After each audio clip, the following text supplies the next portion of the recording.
All right, Kilmany Dukart, thanks so much. And joining us now, host of America Right Now. Yes, America Right Now. That's America right. Right Now. I knew that. Tom Basile, who has pored over these 49 pages of the unsealed indictment that was just revealed. Put your legal skills to the test here, Tom. Well, what do you observe? Still poring over Okay. it. It's a long document, 38 counts. Originally this morning we were hearing that it could be 7 counts. There are 38 counts. Obstruction of justice, making false statements, and intentional concealment, and various grades and other charges along with that. And by the way, Tom, yeah. I had mentioned to you, and you're the expert, that the first 31 counts are about willful retention of national defense information, but you were saying that just breaks it down. When you talk about a count, it's per document. Yeah, so what they've done here, and I think we saw something very similar in the Alvin Bragg case in New York, where they wanted to have as many counts as possible, and so every single incident or alleged incident became a count. So in the willful retention portion of all of this, the counts are related to individual documents, which are listed not in specificity, but their dates and generally what they were related to. But there is some very interesting information in here, including some conversations that the former president had with a writer that was recorded, talking about the fact he showed him some of these documents, and then there's also more discussion about how this was a willful conspiracy to hide documents from the FBI and ultimately from the grand jury. The grand jury here was impaneled in April of 2022. And so I think that's really significant, that when you look at the dates here, this has been going on for a long time. And what they've been trying to do is to use the activity of the former president and his statements against him as they have tried to get more information in this investigation.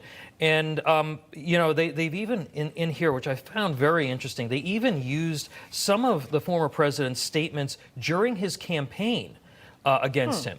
They use as statements, they list statements where he talks about the importance of classified documents and upholding the secrecy of our intelligence community as sort of a pretext for the fact that he then went on and allegedly ignored that and did the exact opposite.